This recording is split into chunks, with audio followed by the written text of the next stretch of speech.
7 দিনের মধ্যে চালু হচ্ছে স্বপ্নের মেট্রো রেল। আপাতত বন্ধই থাকছে ক্ষতিগ্রস্ত মিরপুর 10 ও কাজীপাড়া স্টেশন। বৃহস্পতিবার থেকে চলবে আন্তনগর ট্রেন। দুর্নীতি মামলা থেকে অব্যাহতি পেলেন অন্তর্বর্তীকালীন সরকারের প্রধান উপদেষ্টা অধ্যাপক ডক্টর মোহাম্মদ ইউনুস। খালাস দেওয়া হয়েছে 14 আসামিকে। কর্মবিরতি প্রত্যাহারের ঘোষণা পুলিশ সদস্যদের। পরিবর্তন হচ্ছে ইউনিফর্ম ও লোগো, জানালেন স্বরাষ্ট্র উপদেষ্টা। বললেন, অভিযোগ থাকলে ঊর্ধ্বতনদের জানাতে, হামলা নয়।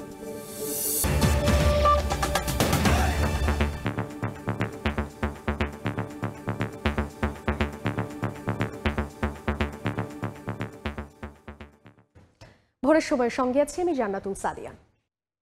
আগামী 7 দিনের মধ্যে চালু হচ্ছে স্বপ্নের মেট্রো রেল।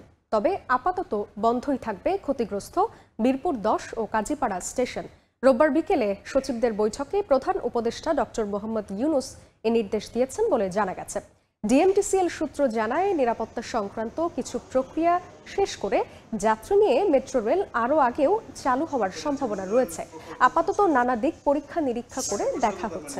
কোটা সংস্কার আন্দোলনের সময় মিরপুর 10 ও কাজীপাড়া স্টেশন ভাঙচুরে ক্ষতিগ্রস্ত হওয়ায় মেট্রো চলাচল বন্ধ করা হয়। এদিকে বৃহস্পতিবার থেকে আন্তনগর ট্রেন চলবে বলে জানিয়েছে রেলওয়ে বিভাগ।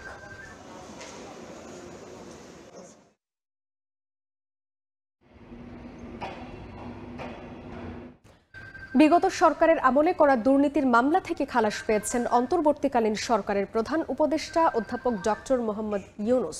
দুদক মামলাটি প্রত্যাহারে আবেদন করলে ঢাকার বিশেষ জজ আদালত 4-এর বিচারক মোহাম্মদ রবিউল আলম এ আদেশ দেন। গ্রামীণ টেলিকমের শ্রমিক কর্মচারীদের কল্যাণ তহবিলের 25 কোটি 22 লাখ টাকা আত্মসাতের অভিযোগে ডক্টর মোহাম্মদ ইউনুস সহ 14 জনের বিরুদ্ধে মামলা করা হয়। এর আগে গত বুধবার ডক্টর ইউনুসকে শ্রম আইন লঙ্ঘন মামলা থেকেও খালাস দেন আদালত।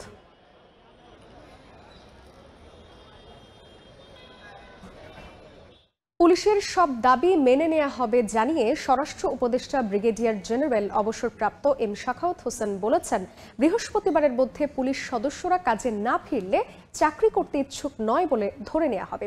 রাজনীতিবিদরা পুলিশকে আর লাঠিয়াল বাহিনী হিসেবে ব্যবহার করতে পারবে না বলেও জানিয়েছেন তিনি।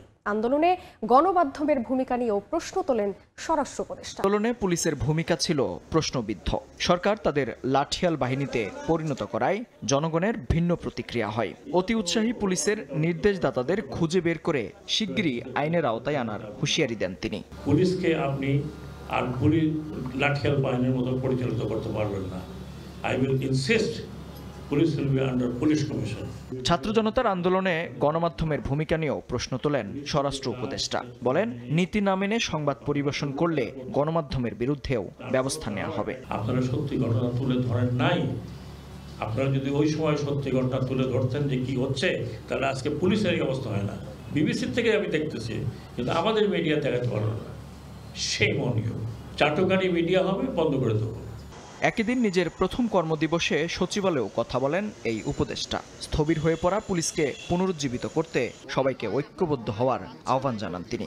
এই বৃহস্পতিবারের মধ্যে যে যার জায়গায় চলে যাবেন, ডিউটিতে থাকবেন। যা হয়ে গেছে সেটা অহেতুক কারোর গায়ে কেউ হাত দেবেন না। বিচার বিভাগ বিচার করবে।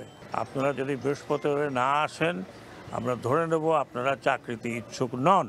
দেশের রাজনৈতিক অস্থিরতার জন্য দলগুলোকে দায়ী করে বলেন, শিগগিরই পলিটিক্যাল পার্টি অ্যাক্ট করে রাজনৈতিক দলগুলোকে নিয়ম মানতে বাধ্য করা হবে। বাজার দখল করব, ঘাট দখল করব, এটা দখল করব, চাঁদাবাজি করব, ডোন্ট ডু ইট। আমি অলরেডি কয়েক জায়গায় রিকোয়েস্ট করেছি যে একটা অ্যাক্ট তৈরি করে ড্রাফটটা আমার কাছে দেন। সারা দেশে সংখ্যালঘু সম্প্রদায়ের উপর হামলা নির্যাতনের জন্য দুঃখ প্রকাশ করে সংখ্যাগুরু সম্প্রদায়ের মানুষকে পাশে দাঁড়ানোর আহ্বান জানান স্বরাষ্ট্র উপদেষ্টা। মেহেদী হাসান, সময় সংবাদ, ঢাকা। কোটা সংস্কার আন্দোলন ঘিরে ইন্টারনেট শাটডাউনে জড়িতদের বিরুদ্ধে তদন্ত করে নেওয়া হবে ব্যবস্থা। রোববার অন্তর্বর্তীকালীন সরকারের প্রথম কর্মদিবসে একথা বলেছেন ডাক, টেলিযোগাযোগ ও তথ্য প্রযুক্তি উপদেষ্টা নাহিদ ইসলাম। কোটা সংস্কার আন্দোলন থেকে গণ অভ্যুত্থান, রাজপথের মতোই উত্তপ্ত ছিল সামাজিক যোগাযোগ মাধ্যম, যার পরিপ্রেক্ষিতে কয়েক দফা নানাভাবে বন্ধ করা হয় ইন্টারনেট সংযোগ। শুরু হয় আলোচনা সমালোচনা। প্রশ্ন ওঠে, বিশ্বায়নের যুগে কেন বন্ধ হবে ইন্টারনেট সংযোগ? এবার অন্তর্বর্তীকালীন সরকারের প্রথম কর্মদিবসেই সাংবাদিকদের এ সংক্রান্ত এক প্রশ্নের উত্তরে ডাক, টেলিযোগাযোগ ও তথ্য প্রযুক্তি উপদেষ্টা নাহিদ ইসলাম জানান, কথায় কথায় ইন্টারনেট বন্ধ রাখা মানে মানবাধিকার লঙ্ঘন করা। ইন্টারনেট ব্যবহারটা কিন্তু এটা একটা ডিজিটাল রাইটসে পরিণত হয়েছে, এটা একটা মানবাধিকারের বিষয়। তো ইন্টারনেট বন্ধ বলেন বা সেটাকে সীমিত পর্যায়ে নিয়ে আসা, এই মানবাধিকার বিষয়টাকে মাথায় রেখেই করতে হবে, যাতে কারো মানবাধিকার লঙ্ঘিত না হয়। এ সময় তিনি হুঁশিয়ারি দিয়ে বলেন, প্রথম কর্মদিবসেই ডিজিটাল ক্র্যাকডাউনের সঙ্গে যারা জড়িত ছিল সবার আগে তাদের বিরুদ্ধে তদন্ত করা হবে। গত আন্দোলনে যে ডিজিটাল ক্র্যাকডাউন আমরা বলেছি ইন্টারনেট বন্ধ করে, তার তদন্তের জন্য আজকে আমি ব্যবস্থা নেব যে কেন এই ঘটনাটি ঘটেছিল এবং কারা সেটার সাথে জড়িত ছিল। নতুন করে দুর্নীতিমুক্ত তারুণ্য নির্ভর আইসিটি খাত গঠনে কাজ করার আশা প্রকাশ করেন আইসিটি উপদেষ্টা। জিন্নাতারা জশোয়া, সময় সংবাদ, ঢাকা। শপথ নিলেন দেশের 25তম প্রধান বিচারপতি সৈয়দ রেফাত আহমেদ। রোববার দুপুরে বঙ্গভবনের দরবার হলে তাকে শপথ বাক্য পাঠ করান রাষ্ট্রপতি মোহাম্মদ শাহাবুদ্দিন। পরে একই আনুষ্ঠানিকতায় অন্তর্বর্তীকালীন সরকারের আরও 2 উপদেষ্টা সুপ্রদীপ চাকমা ও ডাক্তার বিধান রঞ্জন রায়কে শপথ পড়ানো হয়। এ সময় উপস্থিত ছিলেন প্রধান উপদেষ্টা ডক্টর মোহাম্মদ ইউনূস। সাম্প্রতিক ছাত্র জনতার অভ্যুত্থানে রাষ্ট্রের নির্বাহী ক্ষমতার পালাবদলের পর একই হাওয়া বিচার বিভাগেও। শিক্ষার্থীদের দাবির মুখে বাংলাদেশের 25তম প্রধান বিচারপতি হিসেবে নিয়োগ দেওয়া হয় সৈয়দ রেফাত আহমেদকে। শপথ গ্রহণ করবেন। রোববার বঙ্গভবনের দরবার হলে আয়োজন করা হয় প্রধান বিচারপতি ও অন্তর্বর্তীকালীন সরকারের 2 উপদেষ্টার শপথ অনুষ্ঠান। মন্ত্রিপরিষদ সচিবের পরিচালনায় এই আনুষ্ঠানিকতায় উপস্থিত ছিলেন অন্তর্বর্তীকালীন সরকারের প্রধান উপদেষ্টা ডক্টর মোহাম্মদ ইউনূস। আমি সৈয়দ রেফাত আহমেদ বাংলাদেশের প্রধান বিচারপতি নিযুক্ত হইয়া রোববার বেলা 1:15টার দিকে বঙ্গভবনের দরবার হলে বাংলাদেশের 25তম প্রধান বিচারপতি সৈয়দ রেফাত আহমেদকে শপথ বাক্য পাঠ করান রাষ্ট্রপতি মোহাম্মদ শাহাবুদ্দিন। আমি আইন অনুযায়ী ও বিশ্বস্ততার সহিত আমার পদের কর্তব্য পালন করিব। এরপর রাষ্ট্রপতির কাছে শপথ নেন অন্তর্বর্তীকালীন সরকারের আরও 2 উপদেষ্টা সুপ্রদীপ চাকমা ও ডাক্তার বিধান রঞ্জন রায়। আমি ভীতি ও অনুরাগ বা বিরাগের বশবর্তী না হইয়া বিকেলে জারি করা হয় নতুন 2 উপদেষ্টার দপ্তর বন্টন সংক্রান্ত প্রজ্ঞাপন।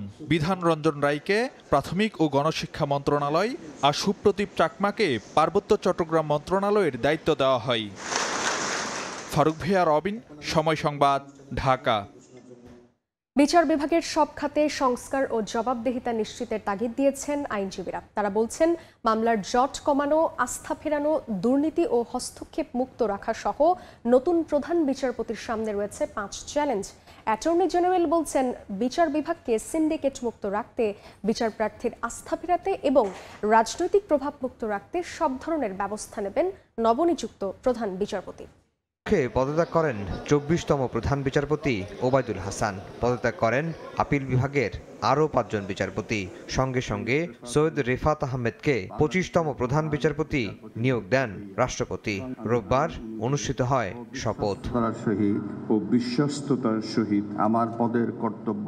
আইনজীবীরা বলছেন, মামলা জট কমানো, আস্থা ফেরানো, দুর্নীতি ও হস্তক্ষেপ মুক্ত রাখা সহ নতুন প্রধান বিচারপতির সামনে রয়েছে 5 চ্যালেঞ্জ। মূল চ্যালেঞ্জ যেটা হচ্ছে যে বিচার বিভাগকে যে নির্বাহী বিভাগের বিশেষ করে আইন মন্ত্রণালয় দ্বারা শৃঙ্খলিত ছিল এবং এখানে দলীয় আনুগত্যের যে একটা কালচার এস্টাবলিশ হয়েছে, এটাকে ভেঙে চুরমার করে দেওয়া। বিচার বিভাগে যে নিয়োগ প্রক্রিয়া, সেই নিয়োগ প্রক্রিয়াটা স্বচ্ছ হবে। যারা বিচারক হিসাবে দায়িত্ব পালন করবেন তারা যেন তাদের স্বচ্ছতা এবং আইনানুগ আচরণটা অব্যাহত রাখেন, সেই জায়গাটাও এনশিওর করা দরকার। অ্যাটর্নি জেনারেলের আশা, আস্থা ফেরাতে এবং প্রভাবমুক্ত রাখতে বিচার বিভাগকে ঢেলে সাজাবেন প্রধান বিচারপতি। এই পুনর্জন্মকে প্রাতিষ্ঠানিক রূপ দিতে গেলে বাংলাদেশ সুপ্রিম কোর্ট সংবিধানের অভিভাবক, ওনারা এই সংবিধানকে সমুন্নত রাখবেন, রক্ষা করবেন, এই শপথ নেন। সুতরাং ওখানে ওনাদেরকে মানসিকভাবে কনসায়েন্স ডেভেলপ। সংবিধানের একটি যৌক্তিক সংস্কার করা, যাতে পরবর্তীতে কোনো স্বৈরাচার তৈরি হতে না পারে, বহুদলীয় গণতন্ত্র যাতে আমরা স্টাবলিশ করতে পারি, এখানে যাতে কোনো একক দলের প্রাধান্য না থাকে বা একক দলের প্রাধান্য থাকলেও সে যাতে কখনো স্বৈরাচারে রূপান্তর হতে না পারে। শুধু বিচার বিভাগই নয়, সাংবিধানিক সকল প্রতিষ্ঠানে সংস্কার ও শক্তিশালী করার তাগিদ দিয়েছেন বিশ্লেষকরা। আফজার হোসেন, সময় সংবাদ, ঢাকা।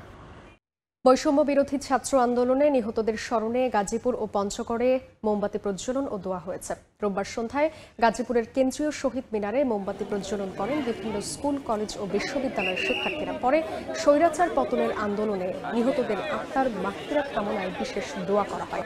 এদিকে পঞ্চগড় মহিলা কলেজ প্রাঙ্গণের শহীদ মিনারে বৈষম্য বিরোধী ছাত্র আন্দোলনে নিহতদের স্মরণে শ্রদ্ধা জানানো হয়। পরে বেদিতে দাঁড়িয়ে 1 মিনিট নীরবতা পালন করেন প্রতিষ্ঠানটির শিক্ষক শিক্ষার্থীরা।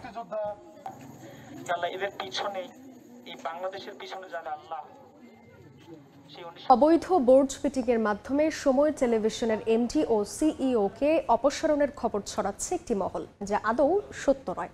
সময় টেলিভিশনের লাইসেন্স বর্তমান এমডির নামে, সুতরাং তাকে অপসারণ করার সুযোগ নেই। 2009 সালের মে মাসে সময় মিডিয়া লিমিটেড গঠনের জন্য জেলা প্রশাসক কার্যালয়ে আবেদন করেন বর্তমান ব্যবস্থাপনা পরিচালক। সে বছরের সেপ্টেম্বরে মোট 10টি টেলিভিশন চ্যানেল লাইসেন্স পায়। সময় তার মধ্যে একটি লাইসেন্স হয় বর্তমান এমডি আহমেদ জোবায়েরের নামে।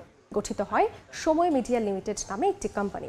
এক পর্যায়ে প্রতিষ্ঠানটিতে বিনিয়োগকারী হিসেবে যুক্ত হয় দেশের স্বনামখ্যাত শিল্প গ্রুপ সিটি গ্রুপ। লগ্নিকারক হিসেবে তারা বি গ্রুপের শেয়ার হোল্ডার, আর উদ্যোক্তা হিসেবে আহমেদ জোবায়ের ও অন্যান্যরা এ গ্রুপের শেয়ার হোল্ডার। এ গ্রুপ ও বি গ্রুপের যৌথ স্বাক্ষরে সকল ব্যাংক হিসাব পরিচালিত হয়, কিন্তু বর্তমান প্রেক্ষাপটে এমডির উপস্থিতি এবং অবহিত করা ছাড়াই একটি বোর্ড মিটিং ডেকে আহমেদ জোবায়েরকে অপসারণের খবর ছড়িয়ে দেওয়া হয়, যেটিকে অবৈধ মনে করছে সময় মিডিয়া লিমিটেডের কর্তৃপক্ষ। বিষয়টি একজন উপদেষ্টার নজরে আনা হলে তিনি জানান, বর্তমান অন্তর্বর্তী সরকারের আমলে চর দখলের মতো কোনো জবরদস্তিমূলক কাজ করা যাবে না। 2-1 দিনের মধ্যে সরকারের সব কার্যক্রম স্বাভাবিক ও আরও গতিশীল হলে এসব জবরদখল চেষ্টার বিরুদ্ধে কঠোর ব্যবস্থা নেওয়া হবে বলেও জানান উপদেষ্টা। এদিকে আদালত খোলা মাত্রই কোম্পানির এ গ্রুপ আইনি পদক্ষেপে যাবে। দেখছেন ভোরের সময়। মেট্রোপলিটন সহ সারা দেশে 538 থানার কার্যক্রম শুরু হয়েছে। নথিভুক্ত হচ্ছে সাধারণ ডায়েরি ও মামলা। ধীরে ধীরে ফিরছে কর্মচাঞ্চল্য। দ্রুতই সব থানা পূর্ণাঙ্গ রূপে চালু হয়ে দেশের আইন শৃঙ্খলা ব্যবস্থা সচল হবে, এমন প্রত্যাশা সাধারণ মানুষের। দেশের অস্থির পরিস্থিতির কারণে এক সময়ের ব্যস্ততম থানাগুলো পুরোটাই স্থবির হয়ে পড়েছিল। ভেঙে পড়েছিল আইন শৃঙ্খলা ও সেবা কার্যক্রম। তবে অস্থিরতা কাটিয়ে সেনাবাহিনীর সহযোগিতায় আবারও ঘুরে দাঁড়িয়েছে থানাগুলো। কর্মস্থলে ফিরছেন কনস্টেবল সহ বিভিন্ন পদের পুলিশ সদস্য। স্বাভাবিক হতে শুরু করেছে আইনি কার্যক্রম। সেবা নিতে থানায় আসছেন অনেকেই। দেশে আইন শৃঙ্খলা ফেরাতেই পুলিশ সদস্যরা নিরপেক্ষভাবে কাজ করবে, এমন প্রত্যাশা সাধারণ মানুষের। আর্মিরা থানা ঘিরে রাখছে, আর কিছু কিছু পুলিশ সদস্য অবশ্য জয়েন করছে মনে হচ্ছে, একটু মানে ওনাদের ইন্টারনাল কাজ করতেছে, বাইরের যে কাজগুলো এটা এখন পর্যন্ত করতেছে না। এদিকে হামলা, ভাঙচুর ও অগ্নিসংযোগের পর থানাগুলোর অবস্থা বেশ নাজুক। এই জন্য পুরোপুরি চালু করতে কিছুটা সময় লাগতে পারে, তবে দ্রুত সব স্বাভাবিক করার চেষ্টা চলছে বলে জানিয়েছে প্রশাসন। থানার কার্যক্রম তো চালু হয়েই গেছে, এখন যত দ্রুত সম্ভব আমরা জয়েন্ট পেট্রোল করব এবং একসাথে হ্রাস করব। খুলনা সিটি কর্পোরেশনের আওতায় যে মানুষ আছেন তারা বিভিন্ন থানায় গেলে থানার যে সহায়তা তারা পাবেন, আমরা নৌবাহিনীর সদস্যরা সেখানে তাদেরকে সব সহযোগিতা করব। দিনাজপুরে 13টি থানার মধ্যে 11টি এবং খুলনা মহানগরের 8টি ও জেলার 9টি থানার সবগুলোতেই দাপ্তরিক কাজ শুরু হয়েছে। গত 3 দিনে খুলনা সদর থানায় কোনো মামলা না হলেও 7টি জিডি হয়েছে, আর বরিশালের কোতোয়ালি মডেল থানায় গত 10 দিনে 15টি মামলা ও 50টি জিডি হয়েছে। ফাহরিয়া ফারজানা, সময় সংবাদ। পুলিশের পক্ষ থেকে রাজধানীর 45টি থানা চালুর কথা জানালেও বাস্তব চিত্র ভিন্ন।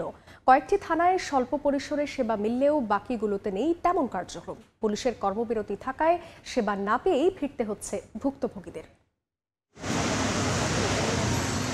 মাহবুব ইসলাম গত শুক্রবার তার মোবাইল ফোনটি চুরি হওয়ায় তেজগাঁও থানায় আসলেও কোনো অভিযোগ দায়ের করতে পারেননি তিনি। এখানে বলছে অনির্দিষ্টকালের জন্য কার্যক্রম বন্ধ, জিটি করতে পারেনি। সবাইকে বলে দিছে যে অনলাইনের মাধ্যমে যদি জিটি করা যায় তাহলে করো, না হলে ওনারা কিছু করতে পারে না, অফিস কার্যক্রম বন্ধ। এমন অবস্থা রাজধানীর বেশিরভাগ থানার সেবা প্রত্যাশীদের। তথ্য অনুযায়ী ঢাকা মহানগরে ৪৫টি থানায় সীমিত পরিসরে শুরু হয়েছে কাজ। তবে বেশ কয়েকটি থানায় গিয়ে দেখা গেছে পুলিশ সদস্যরা রয়েছেন সাদা পোশাকে। অফিসের বাইরে কোনো দায়িত্ব পালন করছেন না তারা। এদিকে কিছু থানায় সেবা চালু হলেও ভোগান্তির অবসান চান ভুক্তভোগীরা। এতদিন প্রচণ্ড অনিরাপদ বোধ করতেছিলাম, আজকে থেকে থানায় আসার পর বুঝলাম যে না, এখন আমরা নিরাপদ। কারণ থানাটা যে কতটুকু নিরাপত্তা দেয় আমাদের এখন বুঝি। আমরা আসার সাথে সাথে যখন আমাদেরকে ওনারা কার্যক্রম সাথে সাথেই দিয়ে দিয়েছে, 1 মিনিটও লেট করে নেই। তো আশা করি যে আরও নিখুঁত হবে, আরও সুন্দর হবে। পুলিশ বলছে চাকরি বাঁচাতে থানায় হাজিরা দিচ্ছেন তারা। পরিবর্তিত পরিস্থিতিতে নতুন চেতনায় সেবা দিতে আশাবাদী তারা। আমরা চেষ্টা করতেছি আমাদের পুলিশি সেবাটা চালু রাখার জন্য। আপনি জানেন এখানে ঢাকা মেডিকেল কলেজ হাসপাতাল আছে, একটা বান হাসপাতাল আছে, যেসব অমৃত্যু সংক্রান্ত সার্টিফিকেটগুলো এখানে আসলে আমরা সেগুলো ডিসপোজাল করার জন্য পুলিশি সেবাটা চালু রাখছি। বিগত দিনের অভিজ্ঞতা থেকে শিক্ষা নিয়ে আগামী দিনে সত্যিকার অর্থে জনগণের পুলিশ হওয়ার জন্য চেষ্টা করতেছি। সহকর্মীরা কর্মবিরতি থেকে ফিরলে থানায় স্বাভাবিক কার্যক্রম শুরু হবে বলে আশা কর্মস্থলে ফেরা পুলিশ সদস্যদের। নিবিড় সাহা, সময় সংবাদ, ঢাকা। কর্মবিরতি প্রত্যাহারের ঘোষণা দিয়েছেন 11 দফা দাবিতে আন্দোলনরত পুলিশ সদস্যরা। স্বরাষ্ট্র মন্ত্রণালয়ে রোববার বিকেলে অন্তর্বর্তীকালীন সরকারের স্বরাষ্ট্র উপদেষ্টা ব্রিগেডিয়ার জেনারেল অবসরপ্রাপ্ত এম শাখাওয়াত হোসেনের সঙ্গে বৈঠকের পর এই সিদ্ধান্ত জানানো হয়। সেই বৈঠকে পুলিশের ইউনিফর্ম ও লোগোয় পরিবর্তন আনারও সিদ্ধান্ত হয়। এখন থেকে কোনো পুলিশ সদস্যের বিরুদ্ধে অভিযোগ থাকলে ঊর্ধ্বতন কর্মকর্তাদের জানাতে হবে। পুলিশের ওপর কোনো ধরনের হামলা চালানো যাবে না বলেও সেই সিদ্ধান্ত হয় বৈঠকে। পুলিশকে যেভাবে ইউজ করা হয়েছে, পুলিশের যতখানি না দোষ, তার সাথে বেশি দোষ হলো যারা কমান্ড দিয়েছে, যেটা করো পলিটিক্যাল লেভেলে। পুলিশের গায়ে হাত দেবেন না। যদি আপনার কমপ্লেন থাকে তো ওনাদের কাছে বলবেন। আমরা কোনো অন্যায়কারীকে আমরা ছাড় দেবো না। ইউনিফর্ম লোগো চেঞ্জ হবে, যত তাড়াতাড়ি সম্ভব চেঞ্জ হবে। বরিশালে আজ থেকে মাঠে নামছে মেট্রোপলিটন পুলিশ। সকাল 9টা থেকে শুরু হবে থানায় থানায় রোল কল। এছাড়া সড়কে ট্রাফিকের দায়িত্বে সামলাতে থাকবে ট্রাফিক পুলিশ। এ বিষয়ে বিস্তারিত জানাতে বরিশাল কোতোয়ালি মডেল থানায় আছেন রিপোর্টার শাকিল মাহমুদ। সরাসরি যাচ্ছি তার কাছে।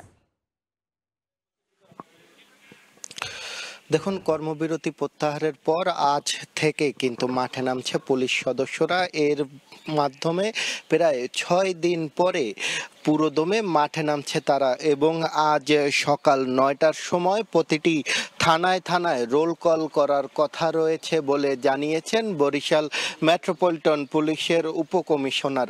এবং তিনি যেটা আমাদেরকে বলেছেন যে বরিশাল মেট্রোপলিটন এলাকায় মোট 4টি থানা আছে এবং এই 4টি থানা এরই মধ্যে কিন্তু সকল পুলিশ সদস্যরা এসে অবস্থান নিয়েছেন। যদিও এই গত 6 দিন যারা বিভিন্ন দাবিতে পুলিশ সদস্যরা যে কর্মবিরতিতে ছিলেন তারা কিন্তু তারপরও সাদা পোশাকে এখানে এই থানাগুলোতে কিন্তু অবস্থান করছিলেন এবং তারা তাদের সাধ্য অনুযায়ী যে সেবাগুলো দেয়া দরকার সেগুলো কিন্তু তারা দেওয়ার চেষ্টা করেছেন। তবে তাদের যে ডেইলি রুটিন পুলিশের সেটি তারা পালন না করায় কিন্তু আমরা দেখেছি যে নাগরিকরা অনেকেই কিন্তু নিরাপত্তাহীনতায় ভুগেছেন।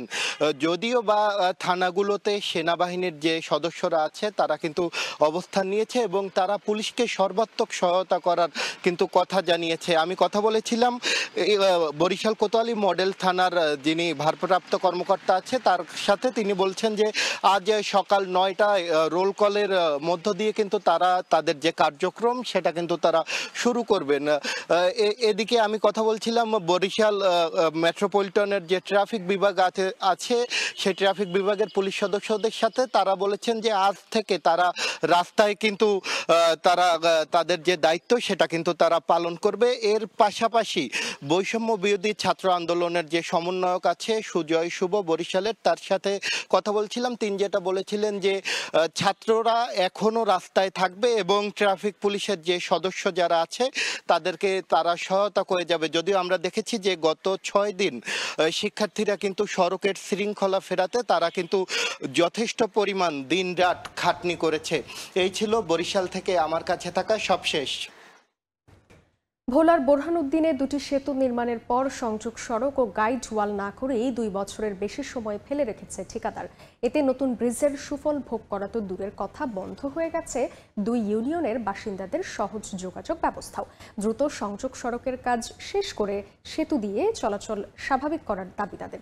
এদিকে ঠিকাদারের বিরুদ্ধে ব্যবস্থা নেওয়া সহ দ্রুত অসমাপ্ত কাজ শেষ করার আশ্বাস এলজিইডির। উৎপল দেবনাথের ছবিতে নাসির উদ্দিন লিটনের রিপোর্ট। ঠায় দাঁড়িয়ে ব্রিজ, অথচ নেই সংযোগ সড়ক, এমনকি গাইডওয়াল না করেই ফেলে রাখা হয়েছে দীর্ঘদিন। চরম ঝুঁকিতে চলাচলকারীরা। ভোলার বোরহানউদ্দিনের মুন্সিরহাট প্রাথমিক বিদ্যালয় সংলগ্ন আরসিসি ব্রিজটি নির্মাণ কাজ শেষ হয় 2 বছর আগে। ঠিকাদারি প্রতিষ্ঠান ব্রিজের সংযোগ সড়ক নির্মাণ না করেই উল্টো রাস্তার মাটি কেটে প্রায় 10 ফুট গভীর করে রেখেছে। সামান্য বৃষ্টি ও জোয়ারের পানিতে যা তলিয়ে যায়। এলজিইডি জানিয়েছে দক্ষিণাঞ্চলের আয়রন ব্রিজ নির্মাণ ও পুনর্বাসন প্রকল্পের আওতায় 2020 সালের 23 মে মুন্সিরহাট সড়কে জোড়া ব্রিজ নির্মাণের জন্য কার্যাদেশ দেয়া হয় ঠিকাদারি প্রতিষ্ঠান ইউনুস অ্যান্ড ব্রাদার্সকে। চুক্তি অনুযায়ী প্রায় 3,72 লাখ টাকায় 15 মিটার দৈর্ঘ্য, 5.5 মিটার প্রস্থের ও 22 মিটার দৈর্ঘ্য ও 5.5 মিটার প্রস্থের 2টি ব্রিজ, 165 মিটার সংযোগ সড়ক ও গাইডওয়াল নির্মাণ করার কথা। 2021 সালের মে মাসের মধ্যে পুরো কাজ শেষ করে সড়কটি মানুষের চলাচলের জন্য উন্মুক্ত করার কথা ছিল, কিন্তু নির্ধারিত সময়ের অনেক পরে ব্রিজ নির্মাণের কাজ শেষ হলেও সংযোগ সড়ক ও গাইডওয়াল নির্মাণ না করে ফেলে রাখা হয়েছে। এতে যানবাহনের পাশাপাশি সাধারণ মানুষের চলাচলও প্রায় বন্ধ রয়েছে দীর্ঘদিন ধরে। উঠানামা করতে গিয়ে প্রতিনিয়ত আহত হচ্ছেন নারী, শিশু ও বয়স্করা। ব্রিজের গোড়া থেকে মাটি কেটে ব্রিজের গোড়া থালিয়ে তুইছে, মানুষ আইতেও পারে না, চলতেও পারে না। বৃষ্টি আইলে একদম পুরা পানি জমে থাকে এখানে। ঠিকাদারের গাফিলতির কারণেই মানুষের এমন ভোগান্তির কথা স্বীকার করে তার বিরুদ্ধে ব্যবস্থা নেয়া ও অসমাপ্ত কাজ দ্রুত শেষ করার আশ্বাস দিয়েছে এলজিইডি। আমরা এটার ব্যাপারে ঠিকাদারকে বারংবার চিঠি দিয়েছি, তাকে সতর্ক করেছি। ঠিকাদার আমাদেরকে অঙ্গীকার করেছেন উনি খুব অল্প সময়ের ভিতরেই কাজটা সম্পন্ন করে দিবেন। অসমাপ্ত ব্রিজ দুটি দিয়ে প্রতিদিন টকবি ও হাসাননগর ইউনিয়নের 30,000 মানুষ চলাচল করে। নাসির উদ্দিন লিটন, সময় সংবাদ, ভোলা। রেমিটেন্স পাঠাতে আস্থা ফিরেছে প্রবাসী বাংলাদেশিদের। দেশের অর্থনীতির ভিত মজবুত করতে গুরুত্বপূর্ণ ভূমিকা রাখতে আগ্রহী তারা। একই সঙ্গে ভরসা রাখছেন নোবেল জয়ী প্রধান উপদেষ্টা ডক্টর মোহাম্মদ ইউনুসের প্রতি। ফ্রান্সের প্যারিস থেকে এসএম ইকবালের রিপোর্ট। গার্দো নর্থ ইউরোপের বিজনেস সেন্টার। প্রতিদিন প্রায় 7 লাখ মানুষের চাপ সামলানো এই অঞ্চলে আছে ছোট্ট এক বাংলাদেশ, যেখানে প্রতিটা দিন শুরু হয় অনেকটা কর্মব্যস্ত ঢাকার মতোই। প্যারিসে বসবাসরত অধিকাংশ বাঙালির রুটি রুজির এই কেন্দ্রে যেমন আছেন খেটে খাওয়া বাঙালি, ঠিক তেমনি আছেন ক্ষুদ্র ও মাঝারি ব্যবসায়ী। হাজার মাইল দূরে হলেও দেশের অর্থনীতির সঙ্গে আছে যাদের নিবিড় সম্পর্ক। তৈরি পোশাক শিল্পের পর বাংলাদেশের অর্থনীতিতে গুরুত্বপূর্ণ অবদান রাখে প্রবাসী আয়। তবে রাজনৈতিক অস্থিরতার জন্য সম্প্রতি দেশে টাকা পাঠাতে বেঁকে বসেন তারা। অন্ধকার দূরে ঠেলে নতুন বাংলাদেশের দায়িত্বে ডক্টর মোহাম্মদ ইউনুস। এই নোবেল ম্যানেই ভরসা প্রবাসীদের। গত কয়েকদিন আগে আমরা ওয়াদা করেছিলাম দেশে আর রেমিটেন্স পাঠাবো না। এখন থেকে আমরা সবাই অঙ্গীকারবদ্ধ, আমরা দেশে রেমিটেন্স পাঠাবো। স্বাধীন হয়েছে নতুন করে, সেক্ষেত্রে আমরা আবার দেশের অর্থনীতিকে অর্থনীতি চাকা সচল করতে, উন্নয়ন করতে আমরাও অবদান রাখতে চাই। শুধু গার্ডু নর্থ নয়, আলোক ঝলমলে অভিজাত প্যারিসেও আধিপত্য আছে বাংলাদেশি ব্যবসায়ীদের, যাদের অনেকেই সম্পৃক্ত অল ইউরোপ বিজনেস কমিউনিটির সঙ্গেও। নতুন বাংলাদেশ বিনির্মাণে তাদের সঠিক উপায়ে সম্পৃক্ত করতে পারলে দ্রুত ইতিবাচক ফল আসবে বলে মত সংশ্লিষ্টদের। বড় শক্তি হচ্ছে প্রবাসীদের সেভিংস। এইটা কিভাবে বাংলাদেশে নেওয়া যায়, বিভিন্ন ইম্পর্টেন্ট পরিকল্পনার মধ্যে তারা কিভাবে অংশগ্রহণ করতে পারে, তখনই তারা সেই অংশগ্রহণে যাবে যখন তারা এর মধ্যে সম্পৃক্ত থাকবে। তাদের কাছে কেউ জবাবদিহিতা করার জন্য সামনে থাকবে এবং তাদের আস্থার মানুষগুলো বাংলাদেশের প্রশাসনের সঙ্গে একসঙ্গে কাজ করার সুযোগ পাবে। বিশ্বব্যাংকের তথ্য অনুযায়ী রেমিটেন্স পাঠানোয় বাংলাদেশের অবস্থান সপ্তম, যার বড় অংশ আসে মধ্যপ্রাচ্য, মার্কিন যুক্তরাষ্ট্র এবং যুক্তরাজ্য থেকে। ফ্রান্সেও আছে অপার সম্ভাবনা। উপযুক্ত পরিকল্পনায় এই সুযোগ কাজে লাগানোর আহ্বান ব্যবসায়ীদের। এসএম ইকবাল, সময় সংবাদ, প্যারিস। বৈরী আবহাওয়ার কারণে গভীর সাগরে যেতে পারছেন না পটুয়াখালীর জেলেরা। এছাড়াও ভরা মৌসুমে সমুদ্রে ইলিশের দেখা মিলছে না। এতে বিপাকে পড়েছেন মৎস্যজীবী ও ব্যবসায়ীরা। এজন্য মোহনার ডুবো চরকে দুষছে মৎস্য বিভাগ। তৌকিব প্যাদার ছবিতে শিকদার জাবির হোসেনের রিপোর্ট। জুলাই থেকে অক্টোবর ইলিশের ভরা মৌসুম। প্রতি বছর এ সময়ে নদী ও সাগরে ধরা পড়ে রূপালী ইলিশ, কিন্তু এবছরের চিত্র অনেকটা ভিন্ন। ৬৫ দিনের নিষেধাজ্ঞা শেষে ২৩ জুলাই থেকে জেলেরা সাগরে নামলেও জালে ধরা পড়ছে না কাঙ্ক্ষিত ইলিশ। বৈরী আবহাওয়ার কারণে সব জেলে সাগরে যেতে পারছে না। অনেকেই ঘাটে নোঙর করে অনুকূল আবহাওয়ার অপেক্ষায় আছেন। যারা সমুদ্রে যাচ্ছেন তাদের কেউ খালি হাতে ফিরছেন, আবার কেউ ইলিশের পরিবর্তে অল্প পরিমাণ জাটকা নিয়ে ফিরছেন। বড় ইলিশ কম পাওয়ায় লোকসানের মুখে পড়তে হচ্ছে জেলেদের। মাছ মোটামুটি আছে, তেমন একটা না। বড় ইলিশের দেখা নেই বললেই চলে। যে পরিমাণ মাছ আশা করে সাগরে গেছে আমাদের বোট, ওই পরিমাণ মাছ পায় নাই। তবে মৎস্য বিভাগ বলছে নদীর মোহনায় অসংখ্য ডুবোচর সৃষ্টি হয়েছে। এ কারণে ইলিশের বিচরণ বাধাগ্রস্ত হচ্ছে। তাই সমুদ্রে দিন দিন কমে যাচ্ছে ইলিশের সংখ্যা। গণপ্রজাতন্ত্রী বাংলাদেশ সরকার নৌকার একটা খুব সুনির্দিষ্ট ডিজাইন দিয়েছে, যেই ডিজাইনের মাধ্যমে পরবর্তী সময় আমাদের জেলেরা যদি সেই নৌকা তৈরি করে, সেখানে যে উন্নত প্রযুক্তিগুলো ব্যবহার করা হবে, তার ফলে দেখা যাচ্ছে যে গভীর সমুদ্র থেকে আমাদের জেলেরা কাঙ্ক্ষিত মাছ তারা ধরে আনতে পারবে। এদিকে মৎস্য অবতরণ কেন্দ্রগুলোতে ইলিশের সরবরাহ কম থাকায় দামও চড়া। পাইকারি বাজারে ১ কেজির চেয়ে বেশি ওজনের ইলিশ মন প্রতি ৬৫ থেকে ৭০ হাজার টাকা। ১ কেজি ওজনের ইলিশ প্রতি মন ৫৫ থেকে ৬০ হাজার টাকা এবং ৭০০ গ্রাম থেকে ৯০০ গ্রাম ওজনের ইলিশ বিক্রি হচ্ছে প্রতি মন ৪০ থেকে ৪৫ হাজার টাকায়। শিকদার জাবির হোসেন, সময় সংবাদ, পটুয়াখালী। তৃতীয় মেয়াদের শুরু থেকেই মোদী সরকার প্রবল চাপের মুখে যাচ্ছে। সম্প্রতি শেষ হওয়া বাজেটের পর বিরোধীদের নানামুখী চাপের পর এবার সামনে এসেছে মোদী ঘনিষ্ঠ আদানি গোষ্ঠীর টাকা বিদেশে পাচারের। শিল্প গোষ্ঠীর শেয়ার দরের কারচুপির তদন্ত যাদের করার কথা, সেই শেয়ার বাজার নিয়ন্ত্রক সংস্থার প্রধান ও তার স্বামীর বিরুদ্ধেই এবার অর্থ পাচারের মতো গুরুতর অভিযোগ তুলেছে হিন্ডেনবার্গ। এর আগে আন্তর্জাতিক তদন্তকারী সংস্থাটি আদানি গোষ্ঠীর শেয়ার নিয়ে কারচুপির অভিযোগ তোলে। নতুন এই অভিযোগ সামনে আসায় বেশ বেকায়দায় পড়েছে দেশটির বিজেপি সরকার। ভারত থেকে বিস্তারিত জানাচ্ছেন সুব্রত আচার্য। যুক্তরাষ্ট্র ভিত্তিক তদন্ত ও গবেষণামূলক প্রতিষ্ঠান হিন্ডেনবার্গ ভারতের অন্যতম বড় শিল্প গোষ্ঠী আদানির শেয়ার মূল্য কৃত্রিমভাবে বাড়ানো নিয়ে তদন্ত প্রতিবেদন প্রকাশ করে। আর সেই প্রতিবেদন প্রকাশ করার পরই বিশ্বের তৃতীয় ধনীর তালিকা থেকে আদানি গ্রুপের কর্ণধার গৌতম আদানি ২৯তম ধনীর তালিকায় নেমে যান। শুধু তাই নয়, প্রতিষ্ঠানের চড়া শেয়ারের দাম নিচে নামতেও শুরু করে। শেয়ারের দাম বাড়িয়ে কমিয়ে বাজার নিয়ন্ত্রণ করার অভিযোগে অভিযুক্ত আদানি সংস্থার এই অপরাধ তদন্ত করছিল দেশটির শেয়ার বাজার নিয়ন্ত্রক সংস্থা সেবি। এবার হিন্ডেনবার্গ জানাচ্ছে, সেবির প্রধান মাধবী বুচ ও তার স্বামী ধবল বুচ আদানির ভাই বিনোদ আদানির অফশোর প্রতিষ্ঠানের অংশীদারি শুধু নন, বরং আদানির বহু টাকা বিদেশে পাচারেরও সহযোগী। ভারতের প্রধান বিরোধী দল কংগ্রেস সহ বিভিন্ন রাজনৈতিক দলের পক্ষ থেকে আদানি গোষ্ঠীকে মোদির ঘনিষ্ঠ ব্যবসায়ী হিসেবে দাবি করা হয়। বলা হয়, বিজেপির শাসন আমলেই প্রচুর আর্থিক সম্পদ গড়েছেন গৌতম আদানি। নতুন অভিযোগ সামনে আসায় এবার বিরোধীরাও মোদি সরকারের বিরুদ্ধে সরব হয়েছেন। এরই মধ্যে কংগ্রেস, তৃণমূল, শিবসেনা একটি সংসদীয় কমিটি গড়ে সব অভিযোগের তদন্তের দাবি তোলে। যদিও সরকারিভাবে এখনো পর্যন্ত কিছু বলা হয়নি। তবে যাদের বিরুদ্ধে এই অভিযোগ সেবি প্রধান মাধবী ও তার স্বামী ধবল বুজ দুজনেই গণমাধ্যমকে জানিয়েছেন তাদের বিরুদ্ধে মিথ্যে রটনা করা হচ্ছে। অর্থ পাচার কিংবা তারা আর্থিক কোনো লেনদেনই করেননি। মাধবী বুজকে 2017 সালে ভারতের শেয়ার বাজার নিয়ন্ত্রক সংস্থা সিকিউরিটিজ অ্যান্ড এক্সচেঞ্জ বোর্ড বা সেবির প্রধান হিসেবে নিযুক্ত করে বিজেপি সরকার। সুব্রত আচার্য, সময় সংবাদ, ভারত। এ পর্যায়ে শীর্ষ সংবাদগুলো জানিয়ে দিচ্ছি আরেকবার। 7 দিনের মধ্যে চালু হচ্ছে স্বপ্নের মেট্রো রেল। আপাতত বন্ধই থাকছে ক্ষতিগ্রস্ত মিরপুর 10 ও কাজীপাড়া স্টেশন। বৃহস্পতিবার থেকে চলবে আন্তনগর ট্রেন। দুর্নীতি মামলা থেকে অব্যাহতি পেলেন অন্তর্বর্তীকালীন সরকারের প্রধান উপদেষ্টা অধ্যাপক ডক্টর মোহাম্মদ ইউনুস। খালাস দেওয়া হয়েছে 14 আসামিকে।